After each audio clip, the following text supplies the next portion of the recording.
Hi, everybody. I'm Michael Johnson-Ellis, and you're going to be listening to my presentation, which is aptly called Who's the Daddy?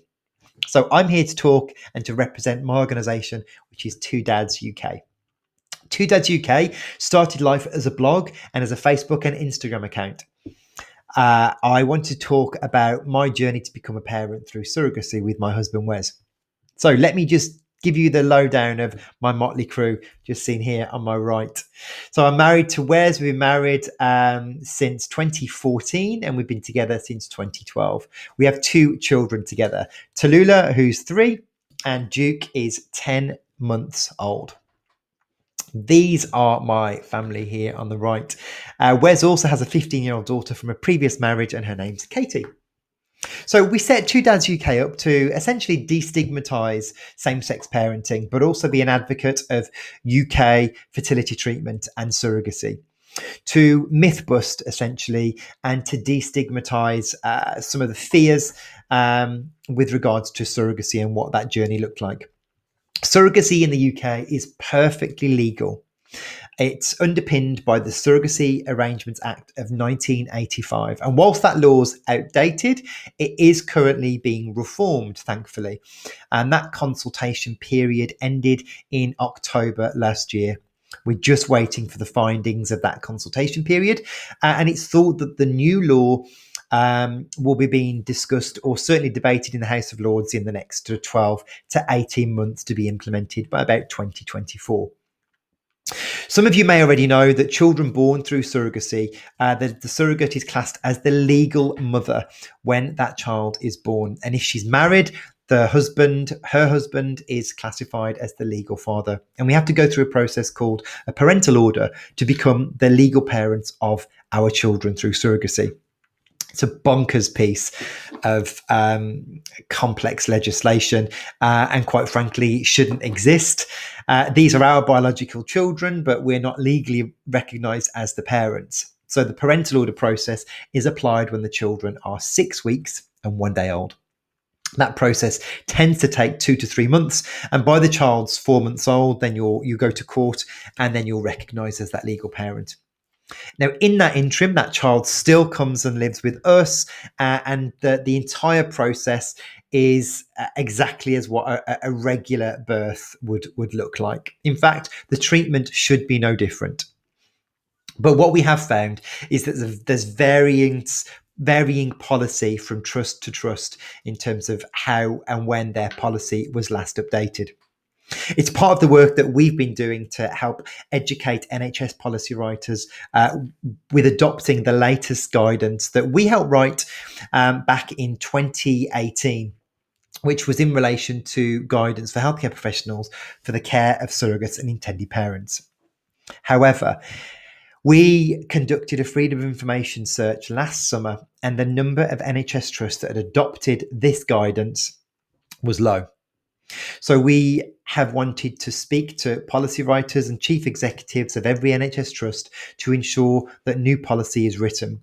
So if your policy has recently been rewritten in the last 3 to 4 months, that's as a result of the work that Two Dads UK have been doing to ensure that surrogacy guidance is updated and reflective of the government guidance. So that's my family, and that's the work that we do as two dads.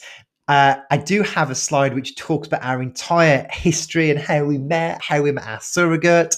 But for the purpose of this particular event, I'm not going to go through that slide by slide. However, what I will do is show you some of the highlights and some of the birthing exciting pics.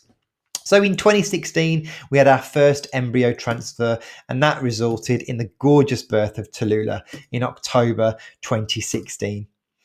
We're a glutton for punishment. We wanted more kids, so we went for another embryo transfer 2 years later, but sadly that failed. We then opted for a further transfer in 2018 in December, and that resulted in a safe arrival of our son Duke. And here you can see his birth, which was the 20th of August last year.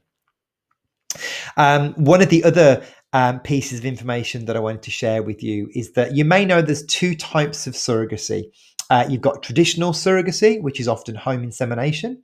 And then you've got gestational surrogacy, where usually and more often that an egg donor is involved, so the surrogate becomes a host. And that's the type of surrogacy that we opted for. It's more expensive because you've got the cost of eggs and IVF, but it was the option that we felt more comfortable with exploring. It also meant we could create more embryos and have more freedom and more say over the type of egg donor that we wanted to choose as well. So once we picked our fertility clinic and our embryos were created, we then started fertility treatment with our surrogate. We met our surrogate through an online network, and we got to know our surrogate over a period of 6 to 7 months before we considered to start any fertility treatment. And that's what's really key with surrogacy. It's taking that time to build that relationship with your surrogate before any treatment commences, to ensure that both parties are comfortable with the journey that lies ahead. So what I'm now going to go on to is talk a little bit more about some of the other work and the other bits and pieces of work that Two Dads do. So for those of you that don't know who we are, these are our social media accounts. So we're on Instagram, Facebook and Twitter, and you can find us by simply searching twodads.u.k. And there you'll be able to find all of our accounts. Our Instagram is exactly the same, twodads.u.k. The logo is the pink circle with the black outer. You'll find loads of information about the work that we do, not only the campaigning, but the work that we do with fertility clinics and with other healthcare professionals. You'll also see our blog, which is located on our website, which is twodaddies.co.uk. We also write for a number of magazines as well. So we write for the world's largest fertility magazine, IVF Babble. We've recently got in partnership with them to create IVF Babble LGBTQ, where we are working to manage all of their LGBTQ plus content, which is a great honour and the start of a great new partnership. We also have written for other fertility magazines and parenting columns in the past for either Mamas and Papas or for Fertility Road magazine as well. We have a group of our own on Facebook, which is a closed group for other intended parents to join to get more information about surrogacy. And we're also working quite closely with the other not-for-profits in the space as well, the likes of Surrogacy UK, Brilliant Beginnings and COTS are the main ones. So we also work quite tirelessly with other brands. So working with brands helps not only put surrogacy on the map, but it also shows other couples, other gay couples, that just because you're in a gay relationship, it doesn't mean to say that you can't build your family in the way that you want to. So we've not only worked on a documentary with Channel 4, we've worked on a number of TV commercials and brand collaborations as well, promoting the work of other same-sex families and also talking quite openly about surrogacy. So let's look at some of the reasons why we're here today. So there are still a number of challenges with surrogacy, and we've split these into 3 categories. You've got social, you've got policy, and then on the end, you've got education. So social, we're anti-commercialisation of surrogacy here in the UK, and that's because a rising cost of fertility treatment and surrogacy due to commercialisation could potentially create financial infertility, which is something that we really don't want to create. IVF is already expensive enough, and with the cost of surrogates' expenses, which average between £10,000 and £15,000 per pregnancy, it's pushing a gestational or a host surrogacy journey between £27,000 and £33,000, which for many is unaffordable.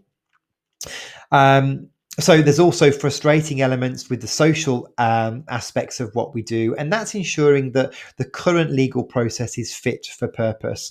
I've mentioned already some of the challenges that we faced with the parental order process. And because we're not recognised as the legal parents at birth, that means we have to work a little bit harder with people like yourselves to ensure that our birthing preparation and that all of our consents are done in advance before we leave the hospital with our child.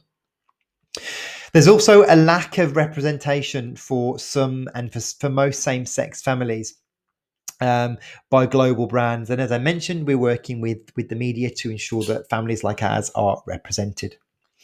We are currently working on a campaign called Dad's Change 2, where we're helping install 1,100 baby changing stations in male bathrooms all over the UK. And there's more to come on that particular event on our website. One of the other elements is there's a lack of emotional support for intended fathers. So we're working with fertility clinics to support families like ours. So policy, this is where you guys come in. We're working really hard with the NHS to challenge policy writers to ensure that policy that is being written is mirroring the latest government guidance that was first established in 2018 about surrogacy and intended parents, and how healthcare professionals can learn more about that particular topic. We conducted a Freedom of Information search last year and disappointingly revealed that a very small percentage of NHS trusts were using the up-to-date guidance to write their policy. We're now changing that and challenging that. So if your trust has rewritten their policy in the last 3 to 4 months, that's because we wrote to your CEO to make sure that that happened. So it wasn't discriminating intended parents and surrogates. We're also working to improve workplace policy with regards to parental leave for parents through surrogacy. And we're also working with the NHS to ensure that for C-section births, both intended parents can be at that birth and witness the birth of their child. What's really crucial here is that intended parents aren't birthing partners. They are the parents of that child being born. So if the surrogate wants their husband or their partner with them, most NHS trusts are now allowing both intended parents to be present at that C-section, providing it's not an emergency. Education, one of the reasons why we're talking today, we're finding still, unfortunately, a lot of prejudices towards same-sex families. We've all heard of the No Outsiders campaign in the West Midlands. We were trolled only a couple of weeks ago with a Cow and Gate campaign that we were working on. So there's still a lot of work to be done, and we're working hard to campaign and make that change happen. We want to ensure that people are using the correct language when it comes to surrogacy. Surrogates are surrogates. They are not surrogate mothers. One of the biggest changes we've made to policy is removing the word mother from surrogacy policy. If you see the word mother in a surrogacy document, you know that your surrogacy policy is out of date. We also work with society to make sure that there's a better understanding of what surrogacy is. It is not buying babies. It is not renting a womb. It is far more beautiful than that. And altruistic surrogacy is a beautiful friendship which is formed over a number of months and lasts forever. And we want to tell more people about that. We're also working with the NHS to make sure that those guidelines are also adhered to, as I've previously mentioned. And we're speaking at midwifery events like this one today. So some light-hearted questions or statements. All of these on this side of the slide are real questions that we have been asked. Most common is the head tilt. Are you giving mum a rest? That seems to be the one that a lot of people ask. Weirdly, the next is usually about our sperm. People are obsessed with wanting to know, whose sperm did you use? Was it yours or was it his? Again, I find that such a not only really personal, but just a bizarre question to ask, because you wouldn't ask that a heterosexual couple that had been trying to conceive and had IVF. You naturally wouldn't ask the man in that relationship if it was his sperm. Yet people are obsessed with wanting to know whose sperm we used. We've had questions like, will you raise them gay? How much did she cost? Why didn't you adopt? Is that not what all the gays do anyway? So someone said, so you bought her. Who does the mum jobs? What do you do on Mother's Day? How will you tell her?